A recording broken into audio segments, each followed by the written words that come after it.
17 horas 57 minutos, faltando aí uns 3 minutinhos para as 18 horas. Hoje nós teremos um programa Interação, que é sempre na terça-feira, e um programa especial. Não só pelo tamanho do programa, né, na forma como que a gente vai dividir o programa, porque temos assuntos importantíssimos, e também pelo nosso convidado, o prefeito Vladimir Garotinho, que está aqui conosco no estúdio, Igor Franco, Cristiano Abreu Barbosa.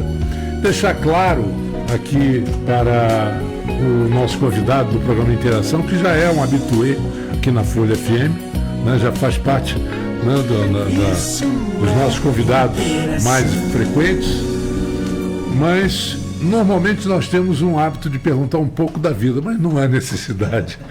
Todo mundo conhece muito bem o Vladimir, prefeito Vladimir Garotinho. Então eu vou passar esse primeiro bloco, vamos falar de orçamento e empregos. Eu vou passar para Cristiano para iniciar o nosso papo aqui. Vamos lá. Ia dar boa noite, Marco, mas a gente começou mais cedo, né? Começamos agora. 2 minutos mais cedo. Então boa tarde, quase boa noite aos ouvintes, Marco Antônio, Marcelo, Igor, nosso prefeito Vladimir Garotinho. Obrigado por atender o convite nosso. Vladimir, a gente vai falar muito sobre orçamento da prefeitura, receitas, despesas, né?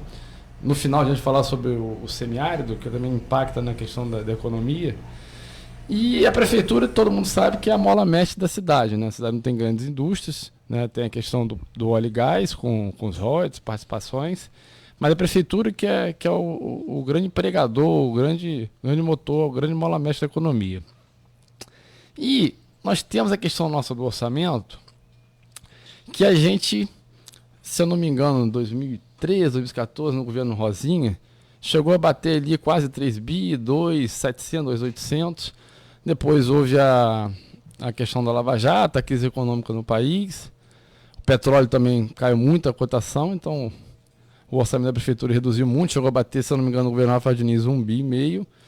E aí você, por obra do seu trabalho, também por obra da sorte, né, que você também tem a sorte ao seu lado, o petróleo subiu, a arrecadação voltou a subir, você também se moveu para isso, e a gente chegou de novo à casa de 2,8 bi. Né? Está prevendo a LDO de 2026, se eu não me engano, 2,86 bi, esse ano 2,8 bi.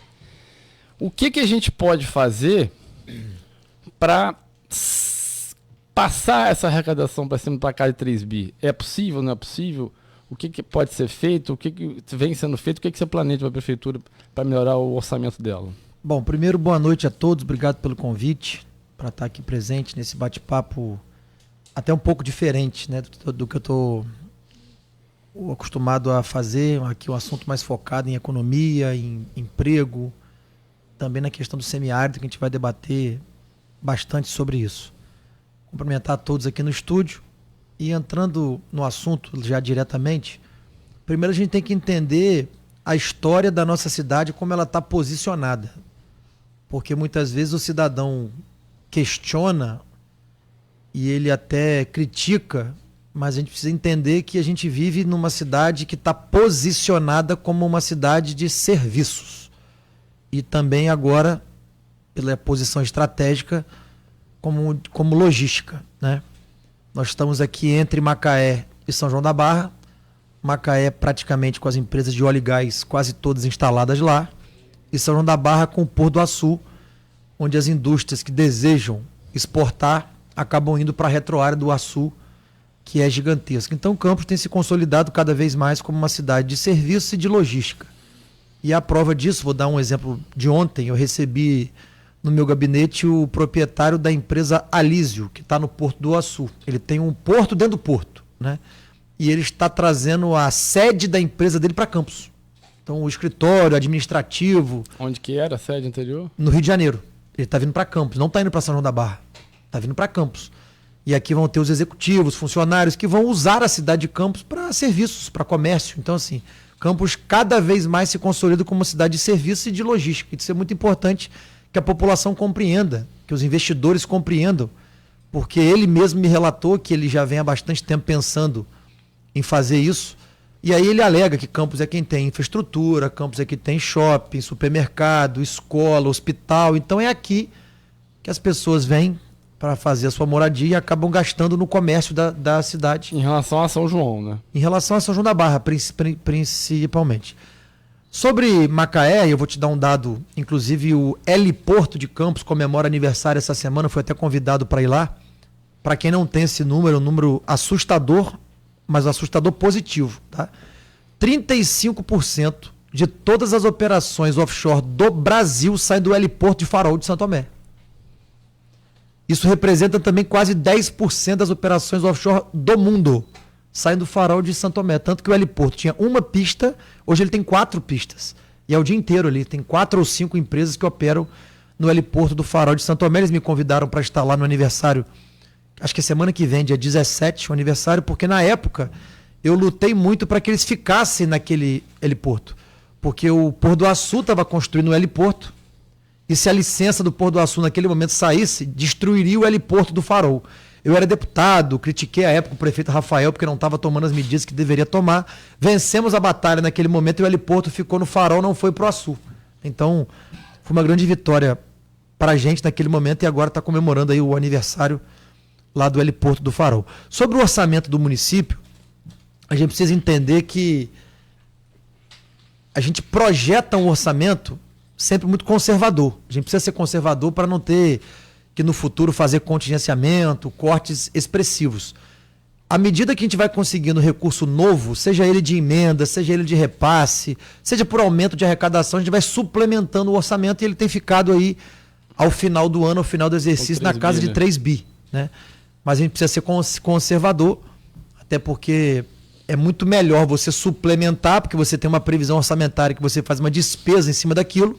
Então a gente é conservador, inclusive, na despesa. Se vier o excesso de arrecadação, a gente projeta aí o superávit, faz excesso de arrecadação, investe naquilo que a gente entende ser necessário. O orçamento hoje é muito equilibrado. A gente teve sim um problema no final do ano passado, eu já disse isso em outros momentos, em outras oportunidades, por conta do não repasse do cofinanciamento estadual de saúde por 19 meses consecutivos. Tá? Então isso desequilibrou o nosso orçamento, que a gente tinha uma receita prevista que não veio. A gente segurou até onde deu, seguramos por praticamente... Que é de quanto essa receita que não veio? Isso dá em torno de 200 milhões de reais. Ano. Foi a frustração que teve? De 19. Em 19 meses deu em torno de 200 milhões de reais. Então a gente segurou em 2024 com receita própria de caixa que a gente tinha, porque fizemos uma gestão fiscal e orçamentária no primeiro governo muito eficiente. A gente tinha como segurar em 2024 e seguramos em 2024. Quando entrou 2025 já não dava mais para segurar e o Estado não tinha feito ainda a nova pactuação de cofinanciamento. E aí depois que fez, cancelaram a pactuação por causa daquela confusão minha com o conterrâneo presidente da LERJ. Depois o Estado voltou atrás, refez a pactuação e de 19 meses em aberto pagou 4 até agora. Tem previsão de pagar mais 2 ainda esse mês. Então isso desequilibrou um pouco o nosso orçamento. Então, 19 pagou 4. Então, na verdade, esse 19, em tese, você pode receber esses 15 que passaram. Em tese, porque tem que fazer uma pactuação nova. Ele tem que reconhecer que deve, ele já reconhece, mas ele tem que fazer a pactuação, publicar em diário oficial e depois pagar. Quando ele faz a pactuação e publica em DO, ele é obrigado a pagar. Então, por isso que, como ele não queria pagar, ele desfez a pactuação que existia. E agora a gente conseguiu republicar em diário oficial parte desses 200. Já publicou, se não estiver enganado, 68 e vai publicar mais 30 agora. Então ele vai fazendo as publicações, que a publicação é a garantia do pagamento. Né? O Estado ficou muito tempo sem pagar, gerou ali um problema no início desse ano de fluxo de caixa no município de Campos, mas a gente já conseguiu equilibrar novamente o orçamento e agora é tocar o barco para frente. Perfeito. Boa noite aos colegas aqui da bancada, boa noite aos ouvintes. A gente tem visto o orçamento de Campos desde 2022, talvez tenha sido o grande expoente de que o orçamento projetado ele foi surpreendido para cima, né, muito para cima. 2022, vale lembrar, a gente teve a guerra da Rússia contra a Ucrânia, o barril de petróleo subiu muito. Em paralelo a isso, um aumento brutal das transferências que a União vinha fazendo para estados e municípios. Esse é um tema até que a área de finanças públicas tem tratado bastante, né? E no ano passado, passado, acho que foi o primeiro ano dos últimos 3 em que houve uma previsão que não se concretizou, imagino que em parte está explicado, né, pela questão da saúde, mas o que a gente nota no orçamento de campos é essa volatilidade relevante, né, em que a gente acaba tendo uma entrada muito forte, às vezes, dos repasses da União, do Estado, mas principalmente União, né, tradicionalmente, e ligado muito aos royalties, né. A gente conseguiu segurar a despesa durante algum tempo, né? Mas qual é o planejamento de longo prazo para conseguir dar uma sustentabilidade maior a esse orçamento, uma vez que essa volatilidade ela é muito ruim, porque você se programa de uma forma, claro, e tanto a surpresa para cima quanto para baixo ela é ruim em termos de planejamento. É óbvio que para cima acaba ajudando, né? Mas quais são as medidas que a prefeitura tem tomado? Existe algum programa específico para tentar dar uma estabilidade maior a essas surpresas orçamentárias?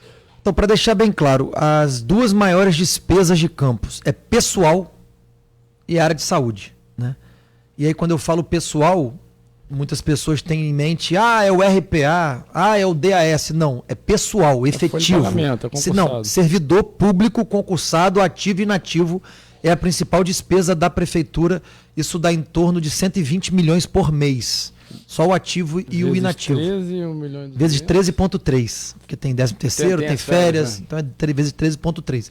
Essa é a maior despesa que o município tem. E aí nós temos um problema da lei de responsabilidade fiscal. Porque a LRF me diz que eu tenho que calcular o percentual de folha em cima da receita total. Só que eu não posso usar todas as receitas para pagamento de pessoal. Eu tenho receitas que são vedados o pagamento de pessoal. Royalties não pode, né? Royalties, por exemplo, não pode. Mas como é que eu calculo, e é assim que é a lei, para mim é um erro da lei, eu calculo o percentual de folha em cima do valor total do orçamento. O servidor está olhando lá, hoje o mês de folha está em torno de 48%. Então ainda tem margem para aumentar, né? O que o servidor pensa. Qual o limite? 51 ponto alguma coisa. Tá. Né? 52, mais ou menos, 51,8. Então o servidor olha assim, então tem margem para ele dar aumento. Mas as receitas que são possíveis de pagamento já estão estranguladas.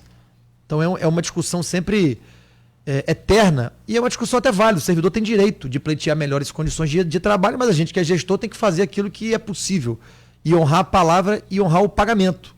Que muito pior do que qualquer outra coisa é não honrar o pagamento. Como você falou, a prefeitura ainda é a maior impulsionadora da economia da cidade. Se eu deixar de pagar a folha de pagamento da prefeitura, a cidade para de circular dinheiro, a cidade quebra, né? Então, em primeiro lugar, é saúde e a folha de pagamento. Como é que a gente resolve na saúde, Igor? Para ser muito, muito franco e muito aberto. Ao longo dos anos, e aqui não é uma crítica a ninguém, mas ao longo dos anos não se importaram com a nossa rede própria dos hospitais.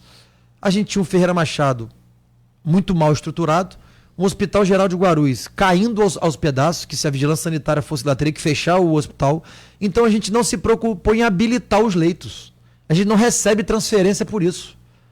Agora, com a reforma completa que estamos fazendo lá do Hospital Geral de Guarulhos, transformamos uma UPH São José em Hospital São José, e estamos ali, quem passar em frente vê o Hospital Ferreira Machado com praticamente um novo Hospital Ferreira Machado. A gente está habilitando os leitos para receber repasse. Então, se a gente conseguir equilibrar a conta na saúde, principalmente, e não adianta que sem cofinanciamento estadual e federal, a saúde de Campos nunca vai se estabilizar, porque nós somos polo de atendimento. Eu tive uma reunião muito longa na semana retrasada na Secretaria Estadual de Saúde. Campos está atendendo 30 municípios. Eu estou atendendo a região serrana. Não dá. E eu não sou... Região serrana, você fala qual? Serrana, Friburgo... É mesmo? Eles estão transferindo paciente para cá. Eu atendo o norte, o noroeste, a Baixada Litorânea, que é a região dos lagos, e comecei a receber paciente da região serrana. Essa conta não vai fechar nunca. Então, precisa ser tudo muito bem pensado, muito bem planejado, habilitar os leitos e começar a fazer uma curva inversa. Porque como os nossos hospitais não tinham capacidade, a gente entregava os serviços todos aos filantrópicos, que são parceiros do município. Mas é muito mais difícil, porque se eu tenho médico concursado, se eu tenho equipamento, se eu habilito o meu leito, é muito mais barato para mim fazer a cirurgia eletiva no Hospital Geral de Guarulhos. Hoje, se eu tiver que fazer uma cirurgia eletiva no Álvaro Alvim, eu estou pagando ele o SUS mais 3 tabelas, com dinheiro municipal. Então é muito mais fácil eu preparar os meus hospitais, e é o que a gente está fazendo com as grandes reformas, comprando equipamento para isso, passar a fazer cirurgias eletivas. Mas 3 tabelas, você paga 3 vezes o valor do SUS? Isso é uma contratualização que a Rosinha criou lá em 2009. O Tarcísio lançou isso em São Paulo, quando ele, agora recentemente, há um ano atrás, como tabela do SUS paulista. Né? E foi anunciada com muito entusiasmo por muita gente Brasil afora, o que Campos já faz desde 2019. Que é complementar o SUS, que é na a verdade. complementação, é a tabela do SUS campista. Já que ele chamou de SUS paulista, aqui é o SUS campista. E é 3 vezes a tabela do SUS? Dependendo do procedimento, é 3 vezes a tabela SUS. Porque o SUS paga tão mal que não remunera o profissional e não dá nem para comprar o material. Então a prefeitura é obrigada a cofinanciar e às vezes é 3 vezes a tabela. Vou dar um exemplo de um parto. O SUS paga por um parto R$800. Não dá para fazer o parto com R$800. Você não paga a equipe. Então a prefeitura vai lá e paga mais 2 tabelas. A prefeitura paga mais 1.600. Então é o valor do SUS mais 2 tabelas que a prefeitura paga, para poder compensar e a equipe receber o digno por um parto. Então a prefeitura tem feito o seu dever de casa, na medida que a gente vê quanto os royalties representam hoje no total do orçamento. Já foi 70% royalties participação especial. Hoje é 30%, inverteu. E 70 de que ano, você sabe?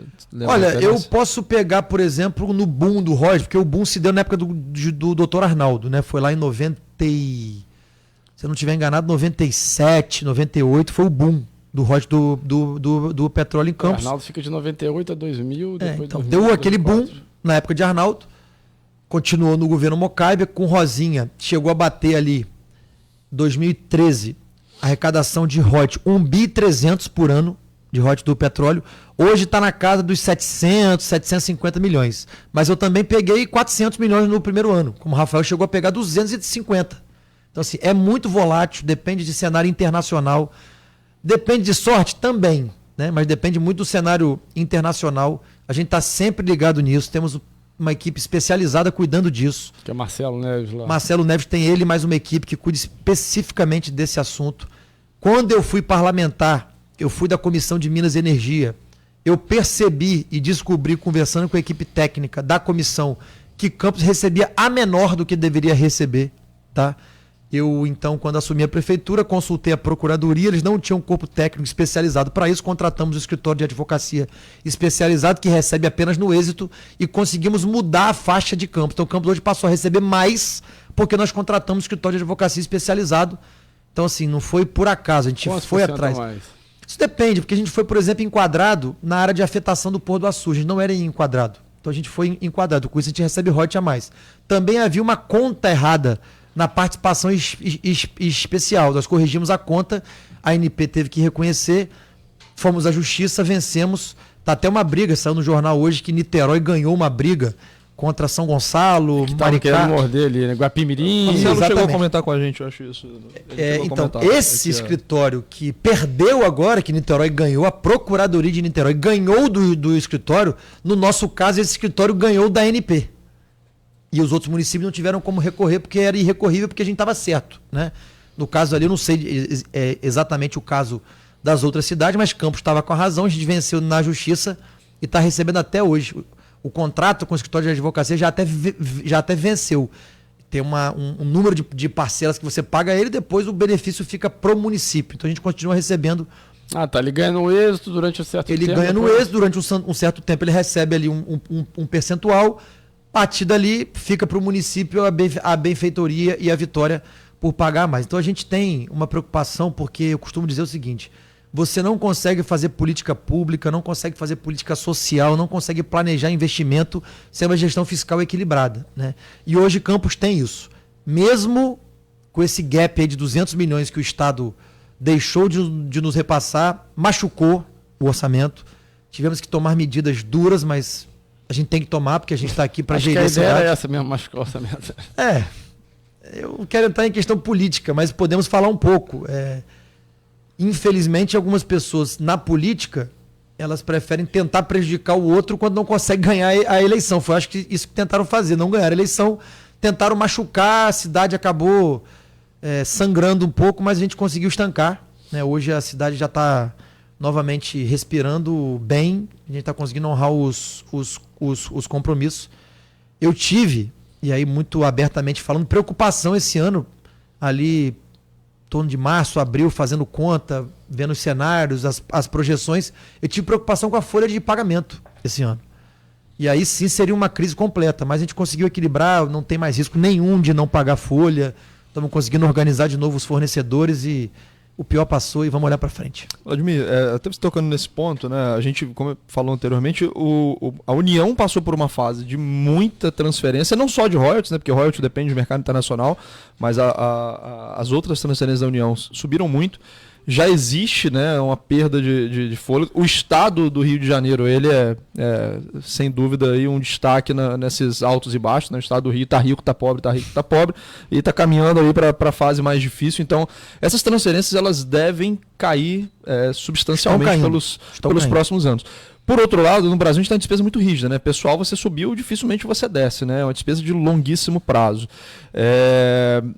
Como é que a gente consegue, numa agenda não tão impopular, recompor ou compor a base de arrecadação com os outros tributos? Por exemplo, IPTU, ISS, a Prefeitura já vem com algumas iniciativas que a gente pode ler como um ganho de eficiência, já o referenciamento, atualização de valores dos imóveis, etc. Mas como que a gente consegue avançar nesse terreno num cenário já mais difícil, tanto em termos econômicos quanto políticos, pelos próximos meses e anos? Olha, primeiro falar sobre as transferências federais e estaduais. Na época da pandemia, aumentou muito as transferências, tá? E aí tem que reconhecer que naquele momento o governo federal fez o seu papel de repassar recursos a todos os municípios para que pudesse equilibrar suas contas e enfrentar aquele problema. E aí tem questão ideológica para lá, ideológica para cá, o que não cabe aqui, mas naquele momento esse esforço o governo federal fez e aumentou muito as transferências. Uma particularidade minha, que eu fui parlamentar e conheço muitos que estão lá, eu consigo muita emenda parlamentar. Tem gente que critica a emenda, criminaliza a emenda. Eu não acho que é por esse caminho. O parlamentar tem a sua cota, é uma PEC que foi aprovada, o parlamentar tem a sua cota e ele consegue ali indicar a emenda quando ela é bem utilizada, tem os mecanismos de controle. Quanto ao governo do Estado, vendeu a SEDAI, tinha muito caixa, hoje já não tem mais. Muito pelo contrário, eu não sei como é que eles aprovam um orçamento deficitário. Por mim nem poderia aprovar um orçamento deficitário, mas o Estado aprova todo ano um orçamento deficitário. Esse ano, se eu não estiver enganado, é 18 bi de déficit. Então, assim, todo mundo está vivendo um cinto muito apertado. Qual é a solução para Campos? Primeiro é aumentar a base de arrecadação, não aumentar mais imposto. Mas aí tem um custo político alto a se tomar. Até aqui a gente conseguiu equilibrar. Como é que equilibra para frente? Aí eu sei que o tempo desse bloco está acabando, eu vou dar um exemplo. Você tem distritos e comunidades afastadas do centro, que são populosas. Vou dar um exemplo só aqui, tá? Qualquer um. Você já teve no passado uma usina lá em Santa Maria. Então se criou comunidades ao entorno daquela usina. Você tem Santo Eduardo, Santa Maria, Espírito Santinho. Lá é uma área que é rural, mas que hoje, na verdade, ela é urbana. Ela exige serviços públicos de característica urbana e não se cobra IPTU. Isso tem um monte pela cidade, pela extensão territorial. Mas paga o que? ITR ainda, como se fosse? Área paga rural. E demandam serviços urbanos. Lá eu tenho que ter creche, escola, posto de saúde, iluminação pública, transporte público, saneamento, calçamento de rua, asfalto em rua. Você tem que ter tudo. Então, assim, a população precisa entender que se ela quer uma cidade melhor, não tem jeito, ela vai ter que contribuir. Agora, é um debate da sociedade, é um debate aí para os próximos prefeitos, inclusive para o meu governo agora, eu já estou começando a debater isso com algumas pessoas, porque em algum momento aumentar a base de arrecadação será necessária, porque Campos tem 4.000 quilômetros quadrados e tem distritos muito populosos nas pontas que precisam entender que para ter um distrito melhor, uma cidade melhor, ele vai ter que também contribuir. Bom, 18 horas e 20 minutos, nosso primeiro intervalo do programa Interação, que a gente conversa com o prefeito Vladimir Garotinho. Já que se falou muito nesse primeiro segmento sobre sorte, eu vou dizer uma frase de um grande atleta internacional que já está com 80 anos, que diz o seguinte: quanto mais eu treino, quanto mais eu me dedico, mais sorte eu tenho. Quanto mais a gente trabalha, mais sorte a gente tem. Mais sorte a gente tem. Vamos lá. Isso é interação. Quando se pensa em exames laboratoriais, logo vem em nossa cabeça Laboratório Plínio Bacelar. Exames de rotina e os mais complexos, como exames de genética e biologia molecular, através do setor de Biomol. O Laboratório Plínio Bacelar acompanha a tendência mundial em exames laboratoriais, com o que há de mais moderno e tecnológico para garantir o melhor resultado, auxiliando a classe médica na prevenção, no diagnóstico e no tratamento dos pacientes. Laboratório Plínio Bacelar, compromisso com a qualidade desde 1942. Asflucan, Associação Norte Fluminense dos Plantadores de Cana. Estamos há 79 anos cuidando dos interesses do fornecedor de cana. Agro é cana, agro é geração de emprego, agro é desenvolvimento. Asflucan, a sua associação lutando por você. A Peg Pizza agora é Leopoldo Empório Gourmet. As tradicionais e saborosas pizzas pré-assadas, esquentou, saboreou, continuam o maior sucesso. E só no Leopoldo Empório Gourmet você encontra uma variedade incrível de queijos da canastra, queijo frescal, meia cura, trufados com azeitona, trufados com tomate seco, defumados, ricota, burrata, queijo e requeijão de búfala, o delicioso queijo butirro, esse você tem que provar. E os salgados sempre fresquinhos. Leopoldo Empório Gourmet, Tenente Coronel Cardoso 801 ou no delivery 22 99984 1159. Leopoldo Empório Gourmet. Sua vida merece esse sabor. Folha FM 98,3. A rádio que toca você, toca você. Isso é interação. 18h23, voltamos com interação. Nosso convidado de hoje, o prefeito Vladimir Garotinho. E eu volto com Cristiano e Igor para tocarem aqui o nosso papo. No intervalo aqui, Nogueira chegou com os petiscos salgadinhos aqui. O prefeito inicialmente recuou, que ele está apertando o sino do orçamento, também está apertando dele, né? Não sei se eu posso falar que está bem mais magro. 21 quilos mais magro. 21 quilos mais magro. Mas foi assim, no esforço ou teve uma mágica aí? Comecei na canetinha, mas tô indo na academia agora. Então tá bom. Mas ele acabou não resistindo, tá comzinho ainda. Vladimir, muito se fala do orçamento de Campos, né? Ficou um histórico aqui na cidade milionária, mas aqui na região, já há alguns anos, Macaé passou de passagem por Campos. Se eu não me engano, o orçamento de Macaé está em 5,4. Ano passado, 5,4, a projeção para esse ano é de chegar a quase 6. Quase 6 bi. Né? Para a população de 260 mil, quase a metade de Campos ali. Então, se a gente fizer uma conta aqui por habitante, né, Campos está quase que na lanterna aqui, não é isso? Nessa tabela aqui, está na lanterna. Está na lanterna. Né, de arrecadação por habitante. Né? Então, o trabalho é mais árduo, né? E aí... Isso é importante, só, desculpa te cortar, porque muitas pessoas dizem, Campos é uma cidade muito rica. Quando você vai pegar o orçamento total da cidade e dividir pelo número de habitantes, Campos é a mais pobre. Tá aí, é o número não mente. Você pega o orçamento aprovado pela Câmara de Vereadores, pega o número de habitantes e divide. Uma conta simples. Se você for fazer isso com qualquer outra cidade da região, Campos é a mais pobre. Campos tem menos recursos por habitante do que Cardoso Moreira, do que Italva, do que São Francisco, do que qualquer outra. Né? São João da Barra acho que está no topo, em receita por habitante. Logo depois vem Macaé. São João da Barra, né? São da Barra é a primeira, depois vem Macaé. Eu acho que depois Quissamã junto com Macaé ali, vem Quissamã. É o orçamento por habitante, é quanto você tem para gastar por habitante por ano. Então esse discurso, na verdade, é uma falácia de que Campos é uma cidade muito rica. Campos tem um orçamento robusto, mas tem muita despesa. Então, acho que tem uma área territorial, uma extensão grande, territorial, né? Que é a maior de todas, né? Só como curiosidade, você sabe esse número por receita própria, por exemplo? Não sei, mas eu posso levantar rápido. As receitas próprias de Campos estão em torno de R$1 bilhão hoje. E ROD 750. Oi? E ROD em torno de 700, 750. Então isso dá a receita própria, fora os repasses, as transferências. A nossa principal receita é o ICMS hoje. O repasse de ICMS. O repasse ICMS é a nossa maior receita. Que é uma receita indireta própria, né? É a nossa cota parte, né? Cada município tem a sua cota parte do ICMS. Nossa principal receita hoje é o ICMS. E das receitas próprias que a própria prefeitura arrecada, qual que é maior? IPTU? Não, é o ISS. O ISS é maior que o IPTU? O ISS hoje é maior do que o IPTU. ISS no O qual... IPTU tem um problema, que é a inadimplência. A gente lança o IPTU, mas de 30% a 40% não paga. E aí fica aqui um alerta, não é o prefeito Vladimir, né? O Tribunal de Justiça tem feito uma cobrança através de dívida ativa muito pesada. Eu tenho visto bastante. E quem faz a cobrança não é a prefeitura, é o Tribunal de Justiça através do setor de dívida ativa.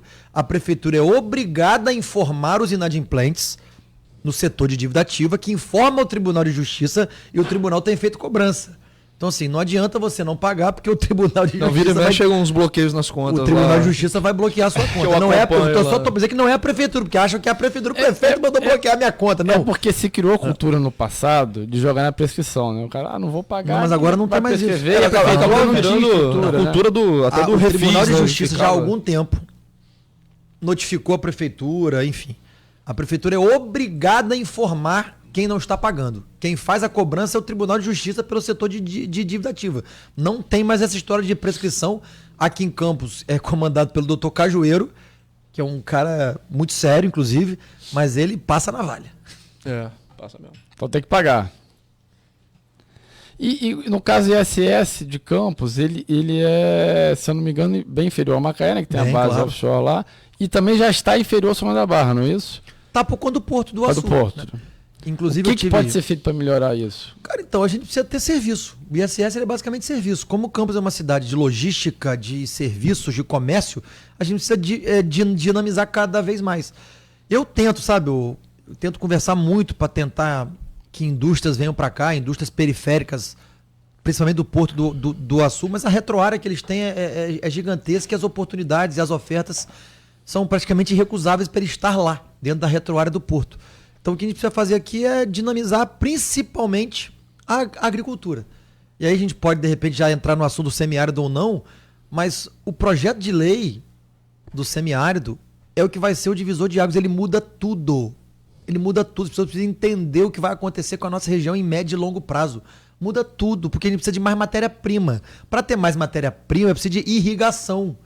A gente só vai ter linha de crédito e isenção tributária e fiscal para conseguir fazer projeto de irrigação como precisa fazer se a gente tiver o projeto de lei do semiárido aprovado.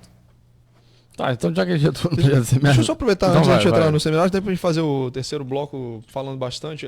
Só a respeito dessa questão ainda orçamentária, a gente sabe, eu queria trazer 2 pontos aqui, a gente sabe que pessoal é uma despesa muito pesada do município, como é para o Estado brasileiro como um todo.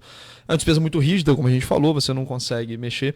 Pelo que eu estava vendo, houve um acréscimo real de despesa entre 24 e 22. Então subiu 22%, a inflação ali foi 10 e alguma coisa, entre dezembro e dezembro deu uns 12%. A gente tem no Brasil, né, um hábito de despesa de pessoal, segura, a pressão política fica muito grande, porque como você não pode baixar salário, você tem que segurar o aumento. Você baixa pela inflação. Né? Você faz um ajuste ali real no salário do servidor.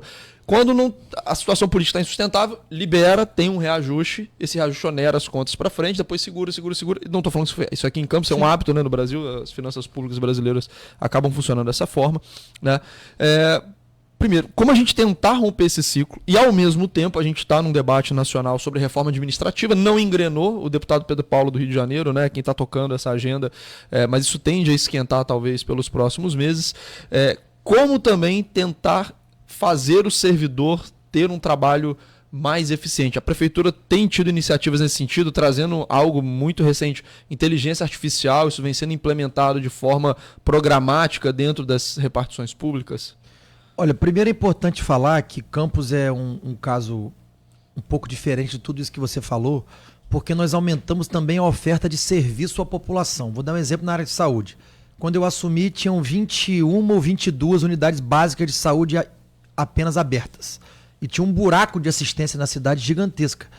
Quando o Rafael assumiu, eram mais de 70. Ele reduziu para 20, 21. Isso criou um problema de assistência à população. Nós reabrimos mais de 40 unidades. Isso tem pessoal. Tem que colocar médico, enfermeiro, recepcionista, serviços gerais, porteiro. Não tem jeito. Então, assim, houve um aumento, porque a gente aumentou também a assistência. Nós abrimos mais isso, e inclusive as escolas estavam fechadas. por conta da pandemia. Então, em 2022, a gente abriu as escolas, teve que contratar pessoal. Então, teve um boom? Teve, porque a gente teve que abrir serviço. Segundo, os direitos dos servidores, todos estavam congelados há 8 anos. Plano de carreira, não tinha reajuste salarial há 8 anos. Eu dei um reajuste de 10,48%. Ah, isso é muito menor do que a inflação do período, mas foi o que foi possível. Foi uma conversa com o sindicato, com os servidores, olha, vamos dar o que é possível dar para a prefeitura poder honrar. Então a gente desbloqueou o plano de carreira, que é a promoção e a progressão, a gente deu aumento, a gente também ampliou serviços. Então a folha de pagamento cresceu. Cresceu controlada dentro daquilo que a gente podia pagar. Neste momento que a gente vive, é uma reforma administrativa municipal. Eu tenho um termo de ajustamento de gestão com o Tribunal de Contas, que lá no termo me diz o que eu posso fazer ou não fazer, e dentro daquilo a gente está seguindo com uma nova estrutura administrativa, com concurso público onde couber, com terceirização onde couber, com contrato de gestão onde couber, com processo seletivo aonde couber. Esse é o momento que a prefeitura vive hoje. E, obviamente, usando inteligência. Através lá do professor Weiner, que comanda hoje, a secretaria dele comanda o SIDAC, a gente está colocando o protocolo unificado na prefeitura inteira, está acabando o papel. E o futuro é que acabe o papel. Então, onde você tinha 3, 4 funcionários, você vai ter 1. Só que você não pode reduzir os funcionários. Posso, porque alguns são contratados em RPA hoje. Que é RPA. Então, assim, mas o concursado são não tem atitudes jeito. Duras e difíceis que um gestor tem que tomar de demitir alguém, mas não tem jeito, a gente tem que equilibrar a conta e cumprir o acordo de gestão que existe com o tribunal, porque senão eu estou prefeito hoje. No futuro eu vou responder no meu CPF. O resto da vida se eu não cumprir um acordo de gestão com o tribunal. Ou eu, ou qualquer secretário meu. Então a gente tem que cumprir, a gente tem cumprido. Quanto ao servidor público, a gente é muito cauteloso na hora de fazer concurso público. A gente fez concurso para a guarda municipal, que era importante fazer, porque o efetivo já estava velho, a média de mais de 55 anos, e precisava aumentar realmente o número de agentes. Fizemos para contador, porque é importante ter memória na prefeitura. Fizemos de auditor fiscal, inclusive para aumentar a receita, para ter gente na rua, autuando, para poder aumentar a receita. Vamos fazer agora para professor, 1.000 vagas. Mas eu tenho em processo seletivo na prefeitura 1.400 pessoas trabalhando. Então, na verdade, o custo ele já existe. Eu vou até, na verdade, reduzir o custo, porque eu tenho 1.400 trabalhando em processo seletivo. Eu vou fazer 1.000 vagas para educação, vou adaptar a carga horária e vou conseguir cobrir a rede inteira. Então, assim, tem que ter muito cuidado. E, como eu disse, eu estou num cargo provisório de prefeito. Os próximos que vierem, tem que ter muita cautela ao fazer despesa com o pessoal. E aí fica aqui um aprendizado histórico. E, mais uma vez, sem falar mal de A e nem de B. Né? Até porque eu tive pai e mãe prefeitos dessa cidade. Todo mundo tem erros e tem acertos. Se fez muita política com o pessoal ao longo do tempo. Né? Exemplo, a gente está enfrentando agora uma possível demissão de servidores porque eles eram seletistas, foram transformados em estatutários e tiveram benefício da carreira de um estatutário. A justiça já disse que não pode. E agora está querendo tirar de todo mundo. Só que essa pessoa já recebe isso há 25, 30 anos.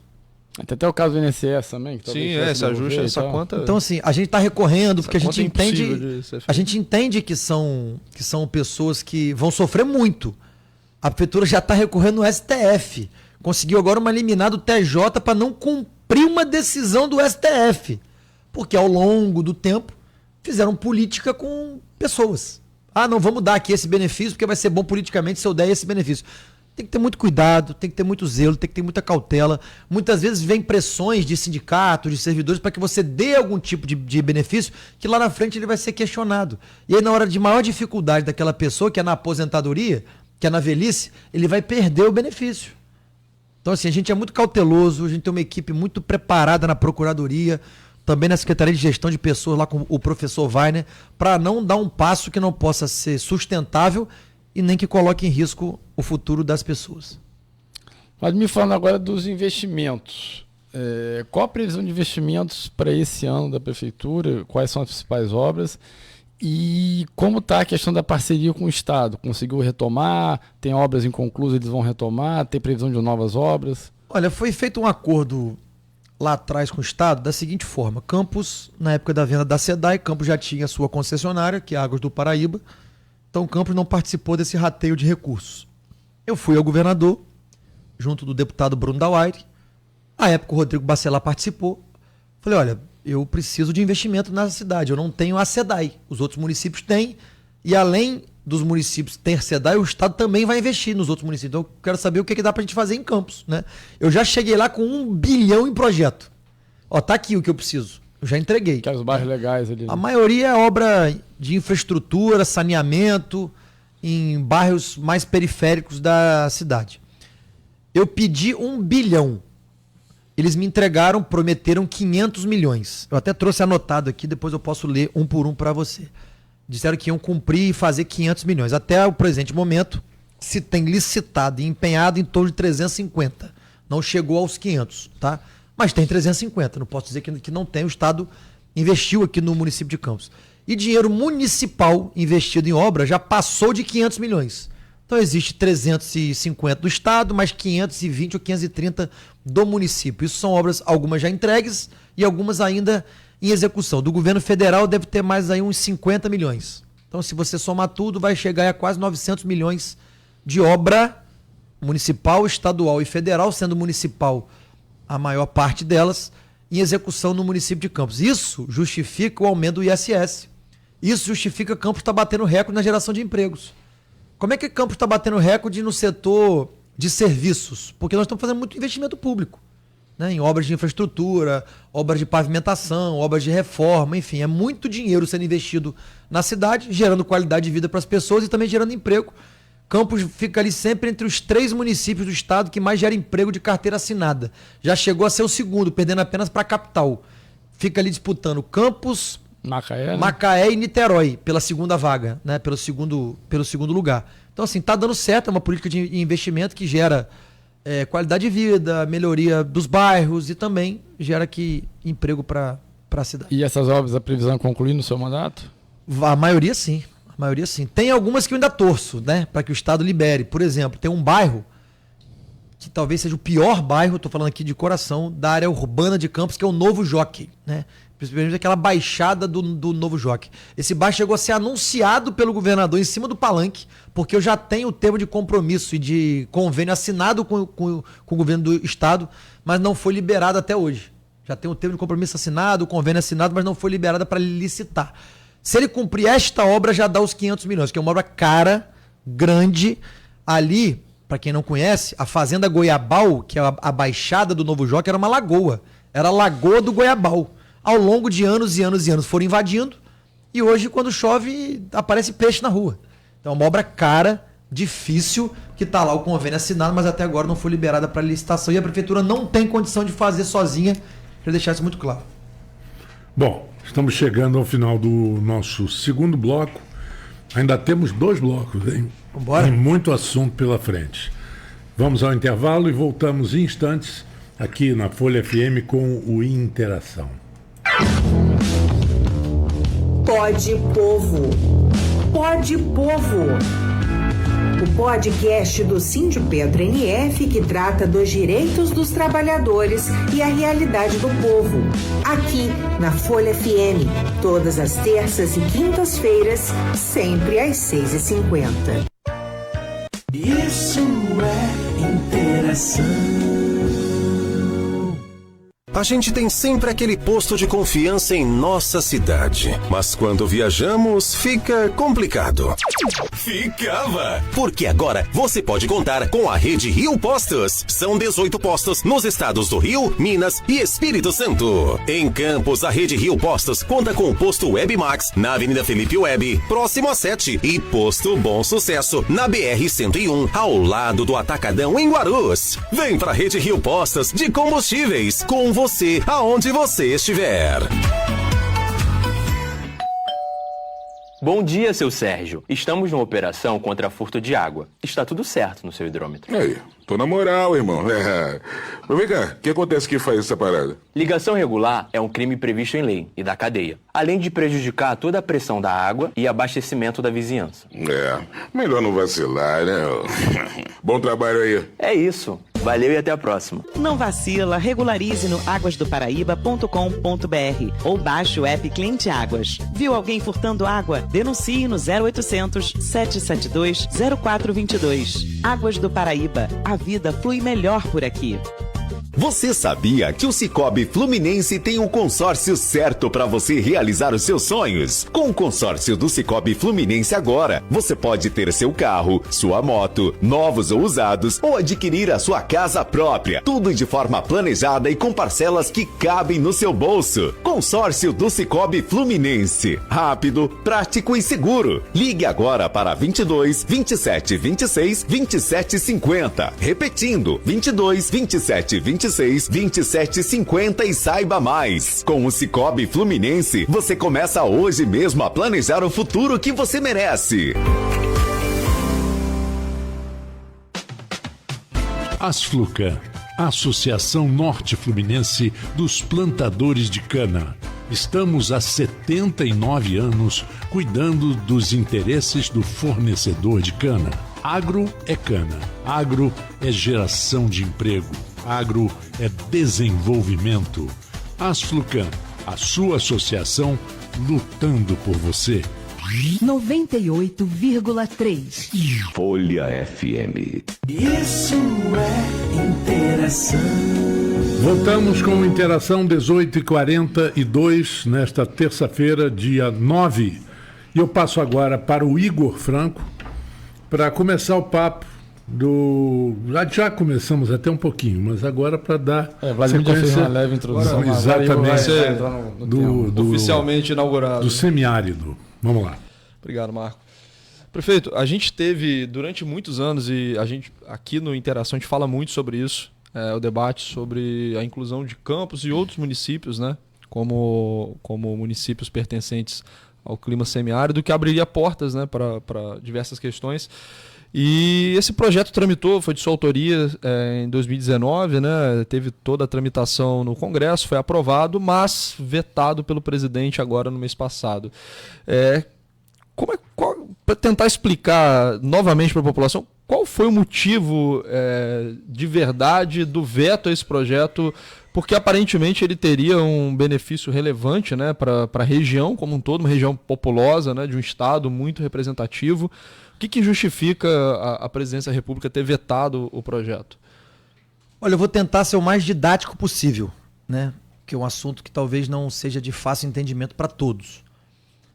E a gente pode usar como exemplo alguns municípios de Minas Gerais pleitearam a inclusão na Sudene, que é além e muito mais do que apenas semiárido. Tem direito a outros benefícios. Levou 20 anos tramitando e foi vetado pelo ex-presidente Bolsonaro. O Congresso derrubou o veto e colocou os municípios de Minas Gerais na Sudene. Nós nem pedimos a inclusão na Sudene. Nós pedimos apenas a alteração da classificação climática. Tramitou por 6 anos, foi mais rápido. Houve um acordo, né? Houve um acordo com o governo, houve um acordo na Comissão de Assuntos Econômicos, foi aprovado por unanimidade no Senado. Houve um acordo na Comissão de Agricultura, foi aprovado por unanimidade, com a participação ali da ex-ministra e senadora Tereza Cristina. Quando foi para o plenário, a gente começou a perceber uma certa dificuldade para poder votar. Eu procurei o senador Portinho, que é o líder da oposição.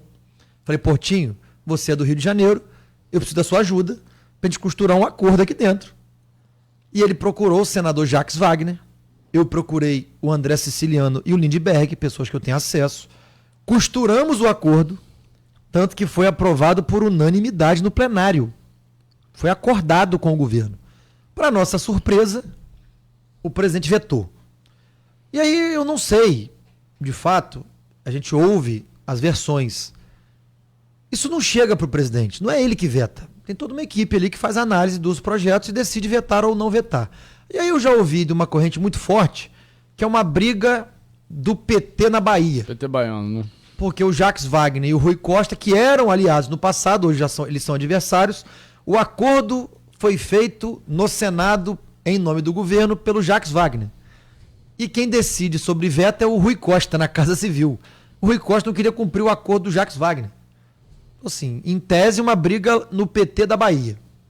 O segundo ponto, e aí é uma questão também política, é que um projeto desta relevância não poderia sair em nome de um deputado que não é da base do governo. Então eles querem matar o meu projeto e, com todo respeito ao meu amigo André Siciliano, ele veio aqui sugerir um texto alternativo para sair em nome de um deputado do PT. Falei, André, aí não. Que é um deputado? Um deputado de Pernambuco. Pernambuco? Super interessado aqui na nossa... Né? Mas aí é um texto alternativo que não é o semiárido. É um texto alternativo para garantir a safra. Eu falei, André, não é isso que eu quero.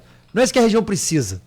A região precisa do reconhecimento da alteração climática, porque vai abrir isenção fiscal e tributária para as empresas, vai abrir linha de crédito especial para os produtores. O dinheiro, tem gente confundindo isso, talvez confundindo de maneira proposital. Ah, o governo quer mais dinheiro, o município quer mais dinheiro. Não, não vai vir dinheiro nenhum para o município. Não vai dinheiro nenhum para município nenhum. O dinheiro vai para a mão do produtor. Vai para a mão dos produtores familiares, vai para a mão das cooperativas, vai para a mão dos empresários. Eles é que vão fazer os investimentos. Vem nada para a mão de governo nenhum. Sim, e naturalmente isso pode gerar mais emprego. Claro, vai gerar mais emprego, vai gerar mais receita, vai gerar mais competitividade com o Espírito Santo. Porque tem um PLP tramitando lá, do deputado Evaí de Mello, do Espírito Santo, para que o sul do Espírito Santo entre para a Sudene. O norte já entrou. O norte já está. E transformou aquela região. Se o sul entrar, acabou a nossa região. A gente faz divisa. Quem vai querer investir aqui? Se você vai ter aqui do lado, na divisa, o sul do Espírito Santo na Sudene. Ninguém vai investir mais aqui na região, vai acabar de vez. Aí você tem a capital, Rio de Janeiro, já consolidada com os ativos que ela tem. Você tem a Baixada já consolidada com os ativos que ela tem. Você tem a região dos lagos, que é tipicamente turística, já tem os ativos dela. E a nossa região, que é agro. A gente não tem investimento. A gente precisa de que o reconhecimento estatal gere a possibilidade de desenvolver a nossa região. A gente precisa de financiamento. E aí não é o governo municipal, ou os governos municipais que precisam de financiamento. São os produtores. O dinheiro vai para a mão do produtor, que vai contratar mais gente, que vai empregar mais gente, que vai investir mais no campo, que vai gerar receita e vai gerar divisa para os municípios. Tá, e facilita para o pequeno produtor e para todo mundo. Se você for hoje pegar qualquer linha de crédito rural, tem aqui um especialista do nosso lado. Tá quanto o crédito rural hoje? Putz, o crédito não é muito minha área, minha parte mais investimento. Mas ele é um crédito mais barato que o normal, mas ainda assim não aceita. Eu vou falar para você, de 8% a 12%. Varia de 8% a 12% o crédito rural. No semiárido, ele varia de 1% a 2%. E esse subsídio ele é pago por quem? Pelo Tesouro? Pelo Tesouro. Isso pode ter tido alguma justificativa do ponto de vista fiscal? Não, essa é uma das justificativas. Tecnicamente sim, sem dúvida foi alegado. Né? Mas uma das é essa, mas desculpa. Qual é o papel do poder público? É fomentar. Por que fomenta outras regiões do Brasil e não pode fomentar a nossa? A gente fez um estudo técnico, ninguém está aqui de orelhada. Tem estudo técnico da UENF, tem estudo do INPE, tem estudo do CEMADEM. Tem muitos municípios que estão em área de Sudene que tem muito mais chuva, índice pluviométrico do que a gente. E estão lá recebendo o benefício. Então, desculpa, é não querer enxergar a nossa região. Eu fiz até uma entrevista no dia do desfile de 7 de setembro convidando o presidente Lula para vir pisar aqui no solo. Olha, não adianta vir na UF, não adianta ir no Pôr do Açu sem conhecer, pisar no chão. Não vem em Campos não, que é a maior cidade. Vai lá em Italva, em Cambuci, em Varriçá, em Cardoso Moreira. Vai lá conhecer a realidade do produtor. Campos tem um clima esquizofrênico. Tem ano que chove 1.500 milímetros, tem ano que chove 400. E às vezes chove em períodos muito curtos. Você não tem equilíbrio da chuva aqui. Então a gente não consegue ter produtividade. Porque o nosso problema não é terra. Terra a gente tem. A gente precisa ter produtividade e aumentar a produção. Porque você aumentando a produção, você vai ter mais matéria-prima. Gente, nós temos 2 usinas em Campos. Só 2, já tivemos 26. As 2 usinas não tem cana para moer. As 2 usinas todo ano estão subutilizadas. E isso, mesmo subutilizadas, elas movimentam 400 milhões na economia de Campos. Subutilizadas. Vou dar exemplo porque eu sei o número da Sapucaia. A Sapucaia, ela moe em torno de 800 mil toneladas por ano. Ela tem capacidade para moer 4 vezes mais do que isso, mas não tem cana, porque não tem irrigação. Então, se você pega financiamento barato, constrói grandes projetos de irrigação, você vai ter maior produtividade, vai poder gerar circular muito mais dinheiro aqui na nossa economia, gerar mais emprego, mais renda, enfim. Os benefícios, eles mudam tudo. Não sei se quem está nos ouvindo tem ideia, Campos está investindo através do Instituto Espinhaço, gravem esse nome e pesquisem, Instituto Espinhaço, é de renome internacional. Campos está investindo em recuperação de nascentes, para ter água. Campos não tem água. Campos, você fala prefeitura? É um acordo. Prefeitura de Campos, Instituto Espinhaço e Secretaria Estadual de Meio Ambiente. Porque como teve a venda da SEDAI, tinha contrapartida ambiental. Então a gente pegou essa contrapartida ambiental e escolheram fazer em Campos. Eu fui lá, conversei e vieram fazer em Campos. Você pega as áreas degradadas de Campos, não tem mais água, não tem mais nascente. Então a gente está investindo aqui em recuperação de nascente. Campos tem, Igor, 1.500 quilômetros de canal. Lá atrás, no passado, pertencia ao DNOS, agora passaram para o INEA. Mas são 1.500 quilômetros de canal. Quando você começa a limpar os primeiros 100 quilômetros, você não consegue avançar, porque você tem que voltar para limpar de novo. É muito grande. Então, se não tiver investimento, financiamento para isso, a gente vai ficar aqui falando, conversando, falando do potencial e não vai conseguir avançar nunca. E beleza, foi vetado. A gente sabe que tem a alternativa do Congresso derrubar o veto. Aí eu vou lutar muito para isso. E é uma possibilidade essa... A gente está num cenário em que o Congresso e o governo não estão... Eu vou lutar muito para isso, já estou lutando, mas prefiro lutar neste momento em silêncio. Quantos votos precisa? Precisa da maioria. Como é que funciona a derrubada de veto? Como é que funciona a derrubada de veto? É uma reunião conjunta das duas casas, tá? Reunião do Congresso Nacional. As duas casas se juntam de 2 a 3 vezes no ano apenas para tratar de veto. E aí você tem um representante da Câmara, um representante do Senado e um representante do governo que debate o que vai manter ou o que vai derrubar. Eu estou me mexendo, a princípio em silêncio. Não quero também ficar dando a arma para o adversário aqui para tentar derrubar esse veto. Eu estou muito confiante, eu vou lutar por isso. Eu vou conseguir, não sei. Mas eu vou morrer lutando por isso. E aí fica aqui um chamado, para não dizer uma crítica, um chamado à classe política da nossa região e do nosso estado que não está se movendo. Ninguém se mexe para um assunto tão importante que vai mudar a realidade da região inteira. As pessoas não se mexem. Eu vou continuar lutando, eu vou continuar brigando, não me importa se lá na frente... Teve reunião do Cidenf lá, vai ter uma outra agora, né? Foi hoje a outra reunião. Tá. A partir do momento que a gente conseguiu aprovar e os prefeitos ficaram felizes com a notícia, eles agora também estão querendo que se resolva. Mas eu fiquei aí 6 anos lutando sozinho. Então assim, o Cidenf agora começou a se mexer, mas eu vou... Aí depois dizem que eu sou implicante. Caramba, nós temos um presidente da Assembleia Legislativa que é campista. Ele é da nossa região. Ele conhece aqui, ele tem prefeitos aliados. Você não vê ninguém se mexer.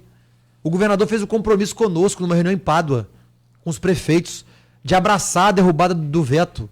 E eu vou, inclusive, cobrar isso dele, eu e ele pessoalmente, vou ligar para ele para que a gente possa ir junto a Brasília, conversar com o Hugo Mota, conversar com o Davi Alcolumbre, porque isso é tão importante para o Estado. Vocês sabem quanto representa a agricultura no PIB do Rio de Janeiro? Vocês têm ideia? 0,5%. Versus petróleo, que é? O óleo e gás deve o petróleo 70, não sei. né? Mas eu posso, por exemplo, te dar aqui, vou te dar um número aqui. Tem alguns estados que representam 8%, 10%, 15%. O Rio é 0,5%, é nada. E para onde pode crescer? Só na nossa região, não tem para onde crescer mais. É aqui. Campos pode, ali na divisa com o Morro do Coco, café.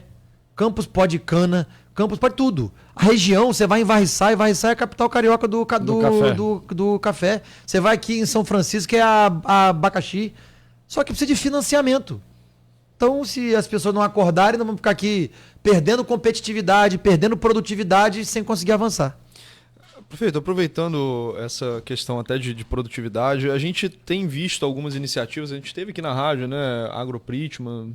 Só para corroborar aqui, Espírito Santo é 8% a participação no PIB da agricultura. Goiás é 20%. Claro. O estado do Rio é 0,5%. É nada. E só dá para crescer no agro se for na nossa região, não tem outra. E a gente está falando de financiamento, né, que sem dúvida é muito importante para o agro, mas a gente teve no Brasil o papel fundamental da Embrapa, sim, que foi principalmente por isso tem muitos economistas... E a Embrapa apoia o nosso projeto. Já tem declaração em vídeo do presidente da Embrapa dando apoio para a aprovação do projeto do semiárido. E aproveitando esse gancho, então, iniciativas que envolvam, por exemplo, emprego de tecnologia para transformar a agricultura de campos. A gente tem a agricultura do Centro-Oeste que não era nada, né? Era quase um cerrado, né? Uma terra originalmente muito ruim para cultivo. Mas a gente tem iniciativas, por exemplo, envolvendo pesquisa científica. A gente sabe que a gente tem a UENF por aqui, a Rural, mas como que a prefeitura organiza isso e consegue coordenar esses esforços, às vezes, para a gente, em paralelo, obviamente, à necessidade de viabilizar verbas, que obviamente são fundamentais, mas também tentar o ganho de eficiência e produtividade pela via da tecnologia? Olha, a gente tem como secretário de Agricultura o ex-reitor da UENF. Então, assim, tudo que a gente consegue de tecnologia, de pesquisa, trazer para nos ajudar, nunca teve, eu vou afirmar aqui, nunca teve tanta assistência técnica para o produtor como a prefeitura tem dado. Nunca teve. Agora, o poder público não consegue fazer tudo sozinho. Se a gente não tiver, repito, financiamento e dar condições aos produtores, e a gente está dando muito através de maquinário próprio da prefeitura, que nunca vai ser o suficiente, mas principalmente através de assistência técnica que a prefeitura tem dado hoje.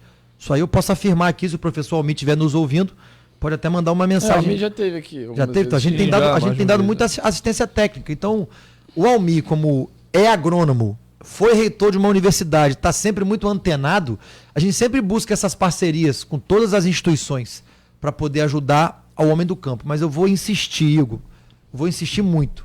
Sem financiamento na mão do produtor, não é para governo, na mão do produtor, e aí, obviamente, com especialização ali e indicação da Embrapa de como usar, das secretarias municipais de como usar, da assistência técnica de como fazer, mas o dinheiro na mão do produtor, do pequeno produtor ao grande produtor. Se o dinheiro não estiver na mão dele, e a gente conseguir montar um planejamento de como vai ser investido, a gente vai ter pessoas que por capacidade própria conseguem. Você tem, como você falou, a AgroPritman está investindo em soja em campo por conta própria.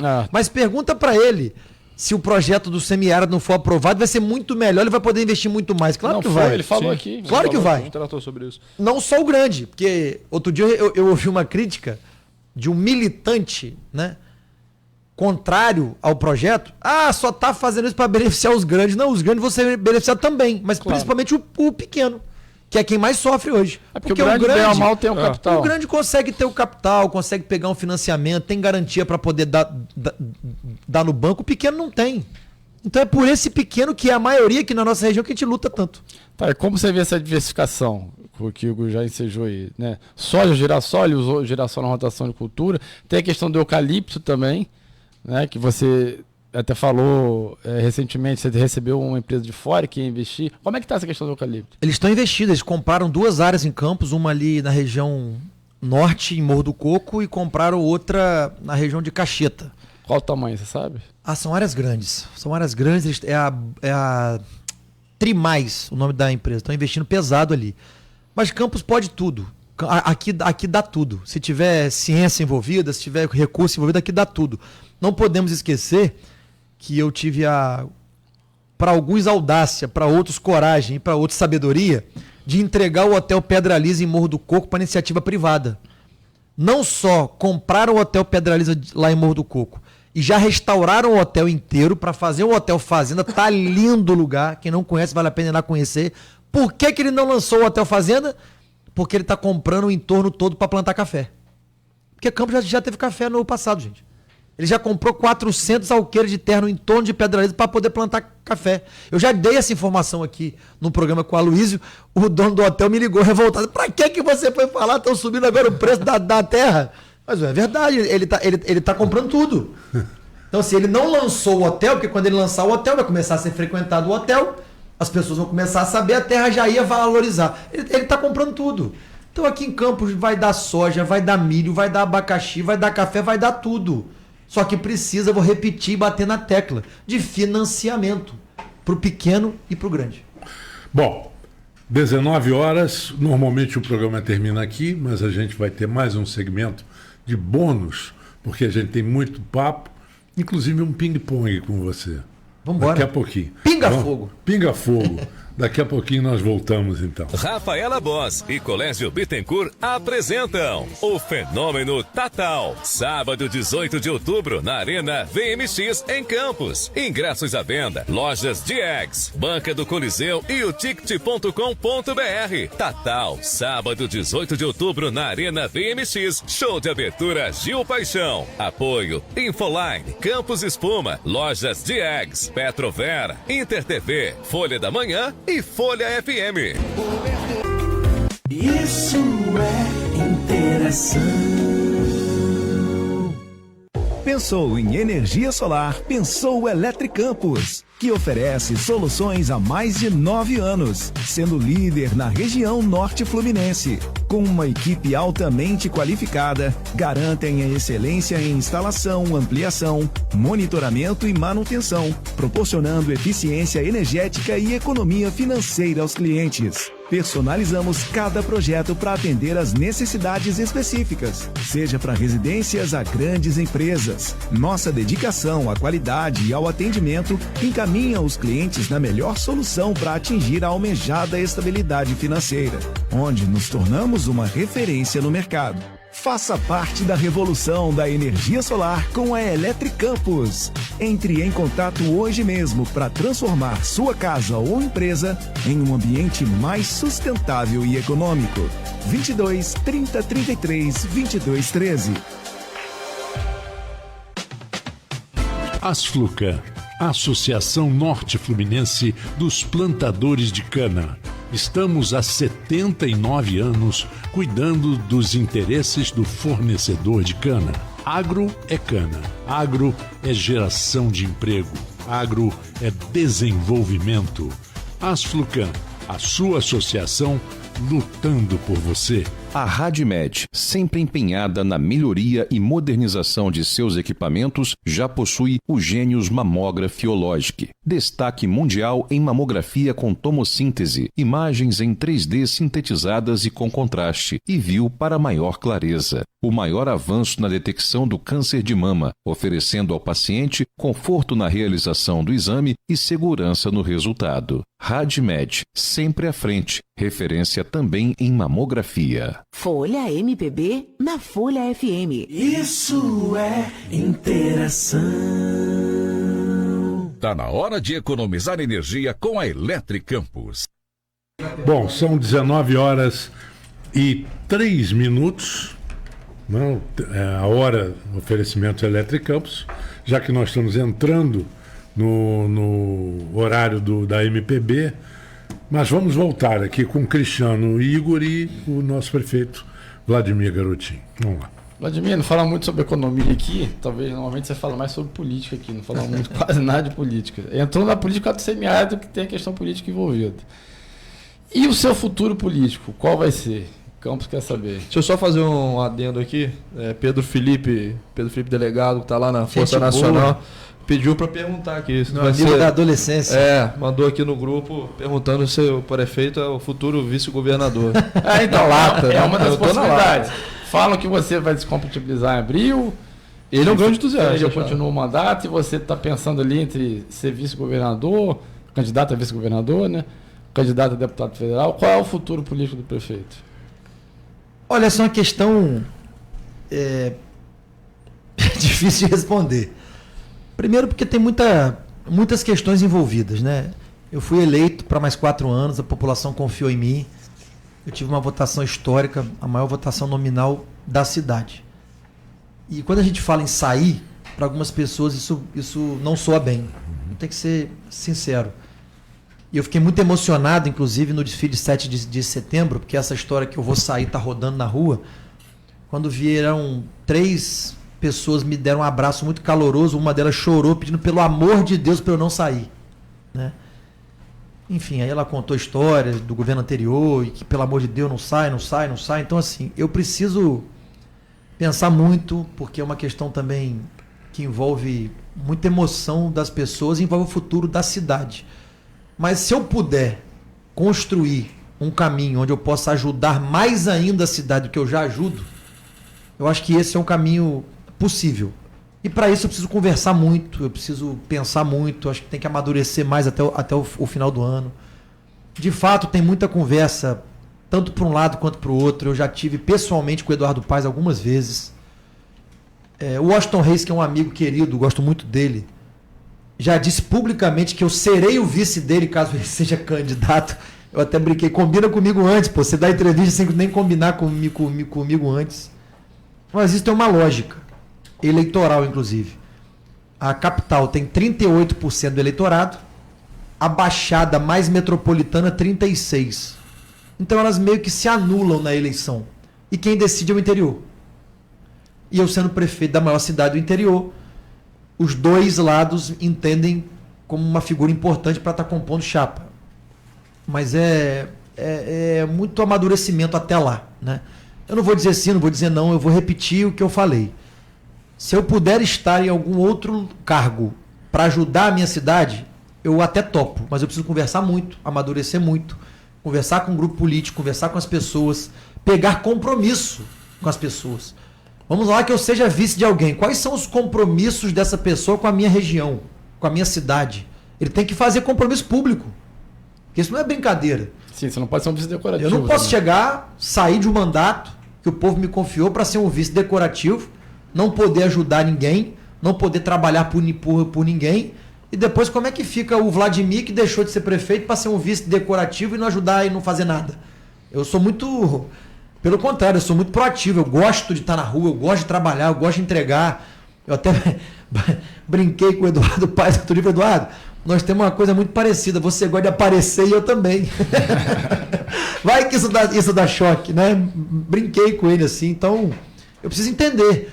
Como o município também vive uma realidade orçamentária, que é sempre muito no limite, se eu não for vice, mas puder ser deputado federal para ajudar, combinado, Frederico, que é o meu vice, assume, eu vou para Brasília abrir porta, trazer recurso, trazer emenda, trazer investimento, tudo é possível desde que seja combinado, conversado e amadurecido. Então eu não decidi nada, não tem nada certo. Meu foco até o final do ano é organizar a minha gestão, voltar a fazer investimento. Mas, enfim... Em termos de probabilidade, continuar prefeito por mais acho que 3 tudo anos... pode acontecer... Eu estava conversando com o Frederico Paes outro dia. Existem, nesta eleição, 7 cargos. Na verdade, eu tenho 8 possibilidades, porque eu posso disputar qualquer um dos 7, eu posso continuar prefeito. Então, eu tenho 8 possibilidades nessa próxima eleição. Então, eu vou amadurecer, conversar, vou me planejar. E como eu disse, se eu puder estar em algum outro cargo, alguma outra posição que eu possa ajudar a minha cidade e a minha região, a gente vai amadurecer a ideia. Lá em Macaé, se eu vou comentar, a tendência é que Velbos continue com Não, ele vai continuar. Mandato, Ele vai continuar, ele já me confidenciou, vai lançar o irmão dele, deputado federal, março, né? E ele vai ficar na prefeitura. Só para arrematar aqui, Marco, qual que é o... Só para completar por que o Elbit vai ficar. Macaé é uma cidade muito independente do ponto de vista orçamentário. Você falou aí, quase 6 bi de arrecadação para 260 mil habitantes e com território 1/4 do tamanho de Campos. Então Macaé é uma prefeitura que ela se mantém por conta própria. Campos vive ali numa linha orçamentária muito tênue. Se você não tiver capacidade, articulação e novos recursos, você pode não fechar a conta. Não conseguir fazer investimento. A gente conseguiu até aqui. Mas como o governo federal tem passado também muitas dificuldades, o estadual muita dificuldade, talvez possa ser que eu precise ir para Brasília para trazer recurso novo para cá. Então, vamos amadurecer a ideia. Eu posso ser vice com compromisso de trazer investimento, trazer recurso para a região inteira, ou posso ser deputado para a mesma coisa, trazer recurso e investimento para a região inteira, ou posso continuar prefeito também e lançar um deputado federal que vai me ajudar a trazer recurso para Campos e para a região inteira. Uma deputada, né?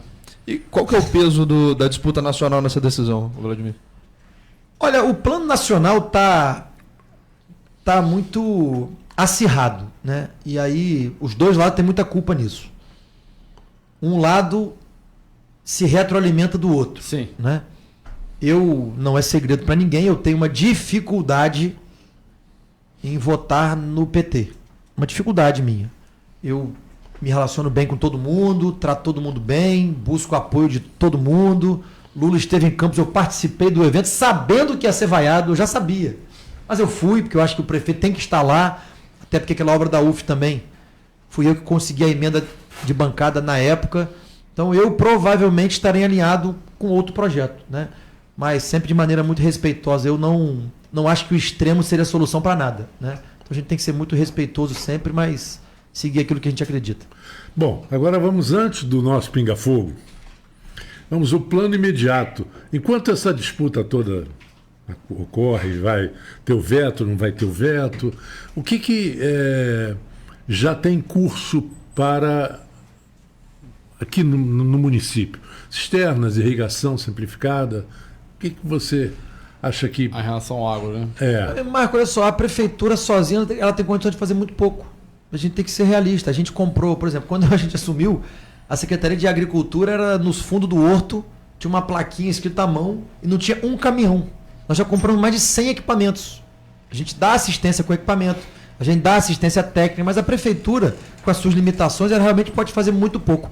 Tem uma coisa que, infelizmente, ainda está travada no Ministério da Agricultura, que é a emenda de bancada que eu consegui para começar a obra do SESCAM, se o Nilton Cardoso estiver nos ouvindo aqui, que isso pode ser um divisor de águas para a nossa região. Mas, infelizmente, é uma exigência atrás da outra, a gente cumpre a exigência, quando volta para lá, eles arrumam outra exigência, no fundo, o governo federal, como não tem dinheiro, está criando exigência para não pagar. Essa é a verdade. Qual o valor? Inicialmente são 13 milhões, que dá para fazer a primeira etapa da obra. A obra total são 60 milhões, mas se você conseguir um aporte inicial de uns 20, 25, depois a obra vai embora por conta própria, né? Até porque a ideia ali é fazer uma PPP e entregar para iniciativa privada, tocar, né? Então, assim, isso sim é um divisor de águas. O Campos tem duas grandes oportunidades, tá? Campos tem o SESCAM, que é uma grande oportunidade, um divisor de águas, e Campos tem Barra do Furado, que é um outro grande divisor de águas. E aí Barra do Furado dá tanto um terminal pesqueiro, vou dar um dado aqui, Igor, que vocês precisam se atentar e falar mais disso. No litoral entre Campos, Quissamã e São João da Barra, 5.000 toneladas de pescado por mês são retirados daqui. 5.000 toneladas, camarão e peixe. Em alto mar, é feito o transbordo da maioria e vai lá para o porto de Itajaí. Vai para os Estados Unidos? Vai para o porto de Itajaí, em Santa Catarina. Isso podia estar sendo beneficiado aqui, gerando emprego, gerando imposto. Para aqui, para os pescadores do Farol de São Tomé, para a nossa cidade. Mas depende de um projeto robusto de construir um terminal pesqueiro. O projeto está pronto. Eu tenho o projeto pronto. Eu já apresentei, inclusive, para o ministro da Pesca, que foi deputado comigo, o André de Paulo, era do meu partido. Então o projeto está pronto. Depende de iniciativa de quem tem o recurso para poder fazer como um projeto macro para o Brasil. Não é nem para a gente aqui só. É para o Brasil. Pô, sai daqui para ir para Itajaí, para ser beneficiado lá, para gerar receita para lá, emprego para lá, né? O projeto a gente fez. Agora, sabe quanto custa? Se eu não estiver equivocado, o professor Almir deve estar nos ouvindo, custa 80 milhões. Mas é iniciativa privada. A prefeitura pode fazer no sistema de PPP, ou o governo federal pode aportar e depois entregar para a iniciativa privada tocar. Poder pode, mas precisa alguém fazer, né? A gente tem aqui a colônia Z19, que é o Rodolfo, que é o presidente, que eu até me dou muito bem com ele. Me apoiou, inclusive, para deputado federal, me apoiou para prefeito, que ele me mostra os números, me mostra o que os pescadores e marisqueiras daqui da nossa região sofrem, né? Então o projeto está pronto, então nós temos ali Barra do Furado e SESCAM como os dois projetos que eu enxergo de maior potencial para o futuro aqui da nossa região, além, obviamente, de tudo de logística, de empreendimentos. E vou dar aqui um dado, eu fui procurado por um grupo de investidores que está pegando agora aquele hotel Bristol, ali do lado do Salete. Vou investir 100 milhões de reais para terminar o hotel. Para finalizar o hotel. Sinal que tem demanda. E ainda dizem que a cidade não está crescendo. Bom, pinga fogo. Vamos lá? Bora. Vamos lá? Eu faço a primeira pergunta, já passo para Cristiano e para Ilma. Então vai tudo bem. Qual o filme e a série do momento que você assiste e indica e por quê? Olha, eu vou ser sincero, eu tenho assistido muito pouco. Mas tem uma série sobre política e é polêmica que eu gosto muito e recomendo a todo mundo, é House of Cards. Vamos lá. Segunda pergunta. Cristiano. Um restaurante em Campos que tem um espetáculo. Rapaz, são muitos. De comida para levar um visitante. São muitos, mas eu gosto muito do Dom. Gosto muito. Bicampeão, o Dom, já foi falado 2 vezes. Eu gosto muito de vários, mas o Dom para mim é especial. Aliás, a culinária campista, o que cresceu e melhorou nesses últimos 10 anos é uma coisa absurda. Esses festivais têm ajudado, a gente fala sempre demais, aqui, né? Tem dado, levado você outro tem patamar. o Dom, você tem o Potenza, você tem o Romano, você tem o Speciale, você tem muita coisa boa. Grande Vitória. Tem muita coisa boa. Tem o Mai Tai. Tem o Mai Tai, tem ali o próprio Bento, é muito bom. Bento. Tem muita coisa boa. Aquários, Vinho Sul tem muita coisa boa. Prefeito, um lugar para você levar um visitante e dar uma dimensão da história de Campos. Cais da Lapa. É muito bonito, né? Bonito e com uma relevância histórica importantíssima que poucos conhecem. Para quem não sabe, no auge da escravidão era ali que desciam os navios negreiros trazendo os escravos vindos de Angola, vindos da África, e ali era... Tanto que você não vê quase prédio nenhum construído na beira-rio virado para o Cais da Lapa. Você tinha um preconceito histórico com aquela região, porque era ali que desciam os escravos e virava um banho de sangue, porque muitos já chegavam mortos. Então ali tem um simbolismo para a nossa cidade, para a nossa região muito, muito importante. Igor. Eu queria ficar com a quinta aí, deixar... Vamos lá. Então, da quinta eu deixo para Igor a quinta, eu já sei porquê, né? Um hábito diário da manhã ou da noite que melhora seu trabalho e você recomenda. Oração. Acordo, tem que orar. Orar para começar bem o dia e acalmar a mente. Agora, Igor, para finalizar, essa é tripla, né? Um ídolo do Mengão, um jogo inesquecível e o palpite para essa temporada. Meu primeiro ídolo no Flamengo, Sávio, o anjo louro da Gávea. Sávio. Foi meu primeiro ídolo no Flamengo, eu criança. Nessa época... Era da minha época de infância, era Sávio, o anjo louro da Gávea. Jogava muita bola. Eu lembro de Zagallo falando assim, é Sávio mais 10 na seleção. Zagallo, uma época, usava isso. Sávio já está convocado. Era meu... Foi para o Real Madrid, chegou aí. Foi meu primeiro grande ídolo também jogou no Flamengo. Partida inesquecível, não tem como. Eu estava lá na final Flamengo e River Plate em Lima, no Peru. Eu estava lá, que astral, que... Engraçado, eu torci nesse dia pro Flamengo, porque eu estava com a minha filha, que é flamenguista. Rapaz, eu estava e eu lá. fui tomado pela emoção dela. Eu estava lá, eu nunca vi um ambiente que estava ruim, virou tudo tão rápido em 3 minutos, uma choradeira, uma euforia. Eu não consegui ver o segundo gol. A gente estava comemorando o primeiro gol ainda. Eu olhei para o campo assim, eu vi Diego com a bola no pé na intermediária. Eu vi que Diego chutou a bola para frente, eu olhei para trás. Diego goleiro, né? Não, Diego Ribas. Ele que dá um balão para frente. Isso, ele pegou a bola no meio de campo, ele olhou para frente, quando ele deu um chute, eu olhei para trás para conversar com o outro, de repente eu só vi o grito de gol. Eu não vi o segundo gol no estádio. Aquele jogo chorei pra caramba, foi inesquecível. E interessante que nesse gol, o melhor jogador em campo, que era do River, foi a única falha dele no jogo. O zagueiro. Que ele foi enganado pelo kick da bola. E ali ainda teve o seguinte: no voo, na volta, dentro do avião, no ar, o piloto resolve anunciar que o Flamengo tinha sido campeão brasileiro. Porque acho que o Palmeiras ou o Grêmio tinha empatado e com aquele empate o Flamengo foi campeão brasileiro. Eu tenho esse vídeo aqui de dentro do avião, porque a aeromoça comentou comigo. Olha, ele vai anunciar, ele vai fazer essa loucura, vai cair o avião. Né?